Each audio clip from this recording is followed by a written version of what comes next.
Something wonderfully magical is in the air, isn't it? Yeah. You know, we're feeling it here in this arena, but it's spreading all across this country we love. A familiar feeling that's been buried too deep for far too long. You know what I'm talking about. It's the contagious power of hope. The anticipation, the energy, the exhilaration of once again being on the cusp of a brighter day. The chance to vanquish the demons of fear, division, and hate that have consumed us and continue pursuing the unfinished promise of this great nation, the dream that our parents and grandparents fought and died and sacrificed for. America, hope is making a comeback.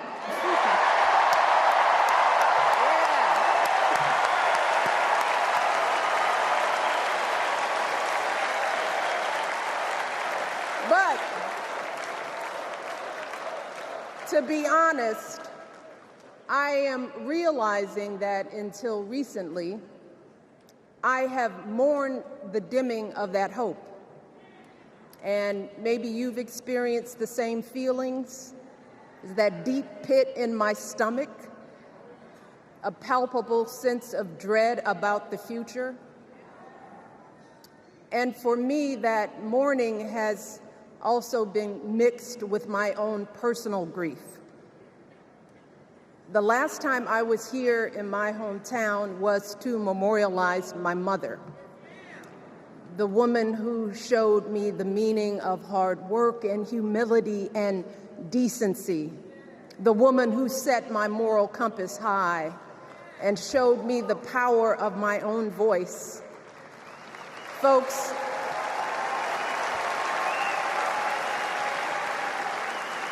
I still feel her loss so profoundly. I wasn't even sure if I'd be steady enough to stand before you tonight, but my heart compelled me to be here because of the sense of duty that I feel to honor her memory and to remind us all not to squander the sacrifices our elders made to give us a better future. You see, my mom, in her steady, quiet way, lived out that striving sense of hope every single day of her life. She believed that all children, all people have value, that anyone can succeed if given the opportunity.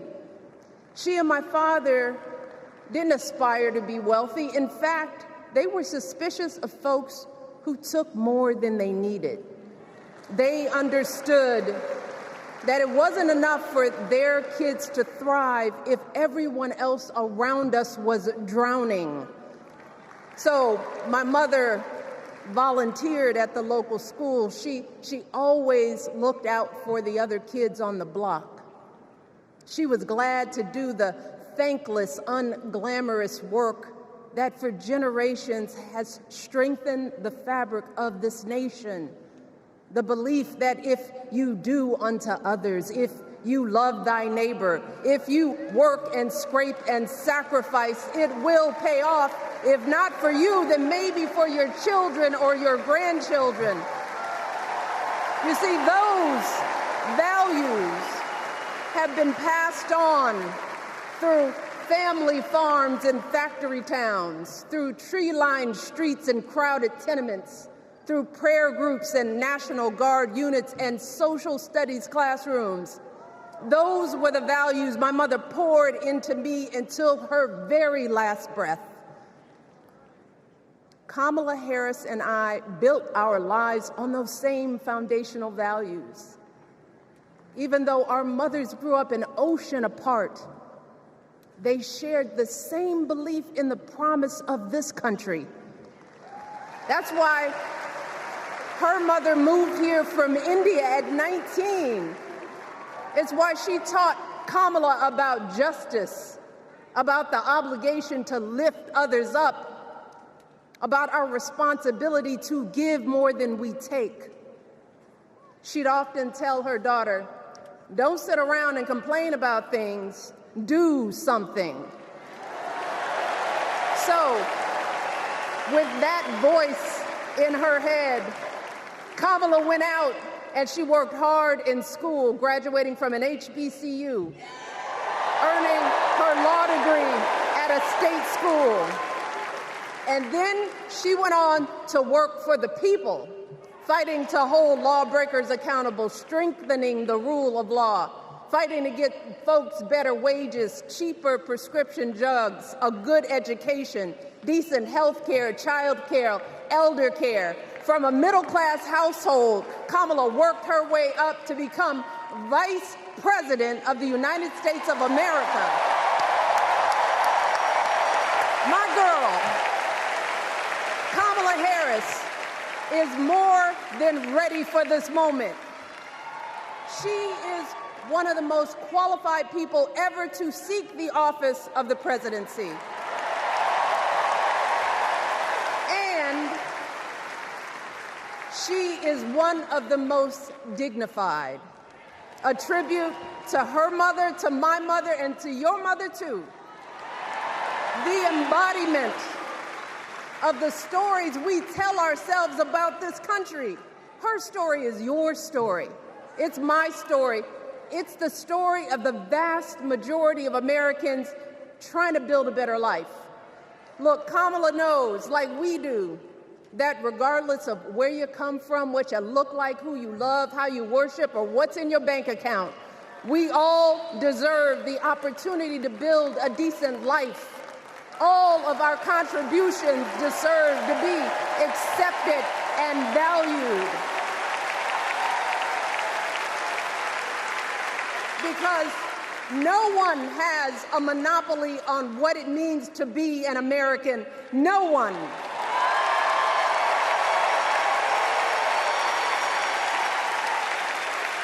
Kamala has shown her allegiance to this nation, not by spewing anger and bitterness, but by living a life of service and always pushing the doors of opportunity open to others. She understands that most of us will never be afforded the grace of failing forward. We will never benefit from the affirmative action of generational wealth.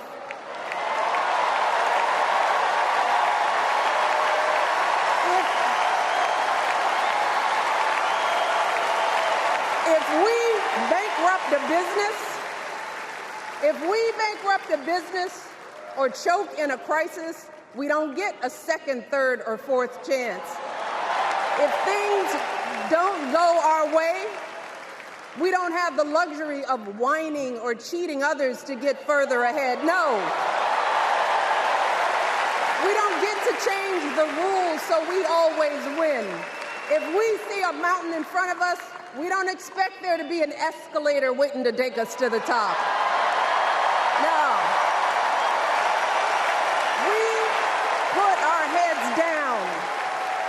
We get to work. In America, we do something.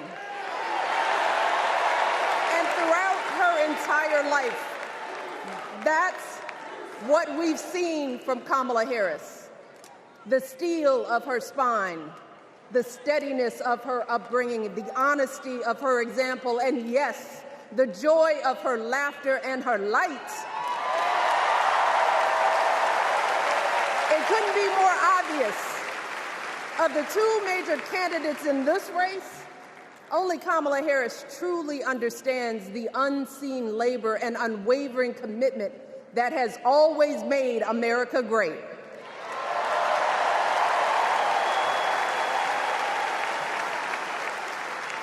Now, unfortunately, we know what comes next. We know folks are going to do everything they can to distort her truth. My husband and I sadly know a little something about this. For years, Donald Trump did everything in his power to try to make people fear us. See, his limited, narrow view of the world made him feel threatened by the existence of two hard-working, highly educated, successful people who happen to be black.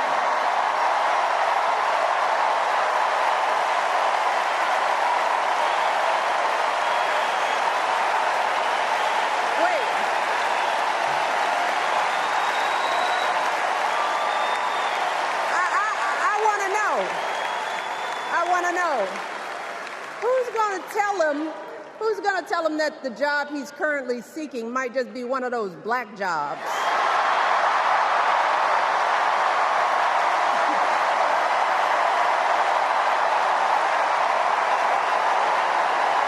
Look, it's his same old con. His same old con. Doubling down on ugly, misogynistic, racist lies as a substitute for real ideas and solutions that will actually make people's lives better. Look, because cutting our health care, taking away our freedom to control our bodies, the freedom to become a mother through IVF like I did, those things are not going to improve the health outcomes of our wives, mothers, and daughters. Shutting down the Department of Education, banning our books, none of that will prepare our kids for the future. Demonizing our children for being who they are and loving who they love, look, that doesn't make anybody's life better.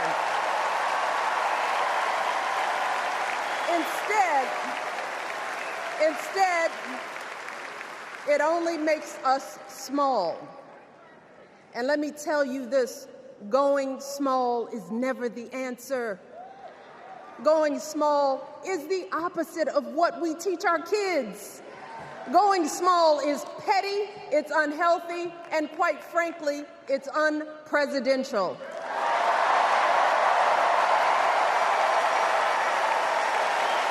So, why would any of us accept this from anyone seeking our highest office? Why would we normalize that type of backward leadership?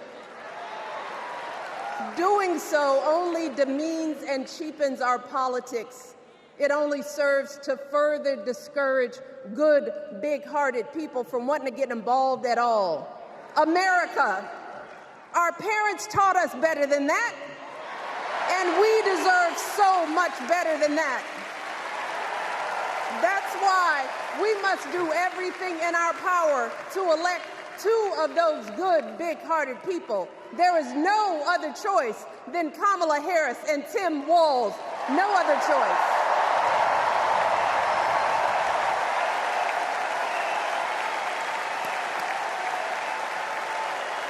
But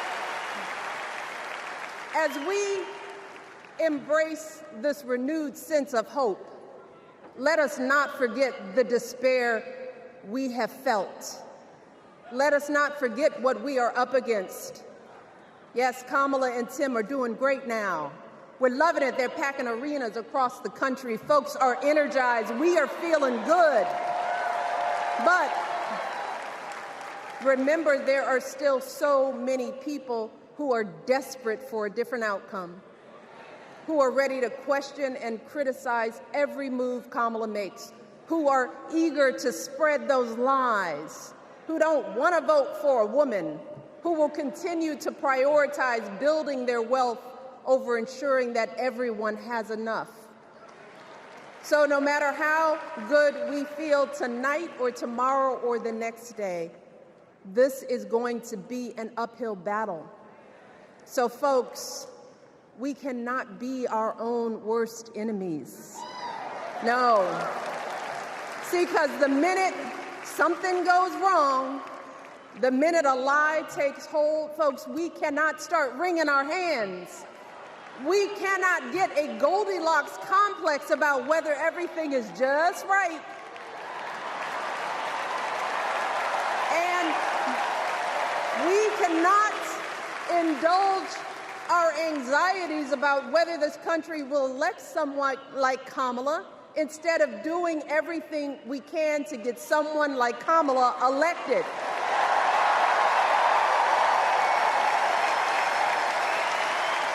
Kamala and Tim, they have lived amazing lives, and I am confident that they will lead with compassion, inclusion, and grace.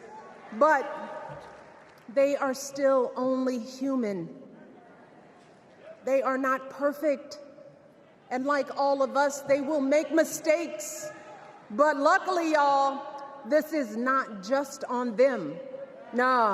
This is up to us, all of us, to be the solution that we seek.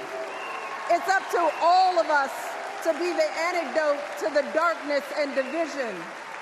Look, I don't care how you identify politically, whether you're Democrat, Republican, Independent, or none of the above. This is our time to stand up for what we know in our hearts is right.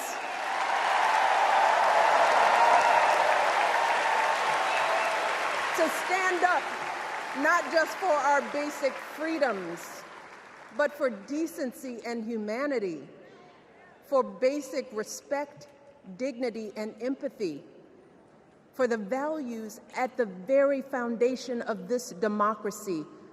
It's up to us to remember what Kamala's mother told her. Don't just sit around and complain, do something. So if they lie about her, and they will, we've got to do something. If we see a bad poll, and we will, we got to put down that phone and do something. If we start feeling tired, if we start feeling that dread creeping back in, we got to pick ourselves up, throw water on our face, and what? Do something. We only have 2.5 months, y'all, to get this done. Only 11 weeks to make sure every single person we know is registered and has a voting plan. So we cannot afford for anyone America to sit on their hands and wait to be called. Don't complain if no one from the campaign has specifically reached out to you to ask you for your support. There is simply no time for that kind of foolishness. You know what you need to do. So, consider this to be your official ask. Michelle Obama is asking you, no, I'm telling y'all to do something.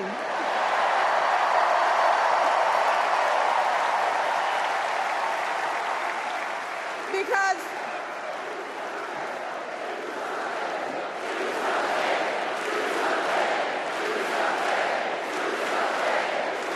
you all, this election is going to be close. In some states, just a handful, listen to me, a handful of votes in every precinct could decide the winner. So we need to vote in numbers that erase any doubt. We need to overwhelm any effort to suppress us. Our fate is in our hands. In 77 days, we have the power to turn our country away from the fear, division, and smallness of the past. We have the power to marry our hope with our action. We have the power to pay forward the love, sweat, and sacrifice of our mothers and fathers and all those who came before us. We did it before, y'all, and we sure can do it again. Let us work like our lives depend on it. And let us keep moving our country forward and go higher, yes, always higher than we've ever gone before as we elect the next President and Vice President of the United States, Kamala Harris and Tim Walz. Thank you all. God bless.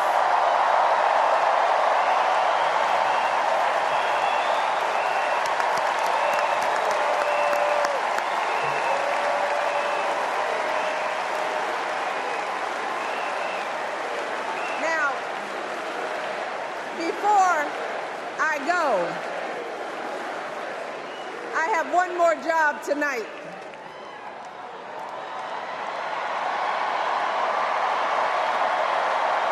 Yeah, one more job. You all, thank you for all the love, but it is now my honor to introduce somebody who knows a whole lot about hope. Someone who has spent his life strengthening our democracy, and let me tell you, as someone who lives with him, he wakes up every day, and thinks about what's best for this country. Please welcome America's 44th president and the love of my life, Barack Obama.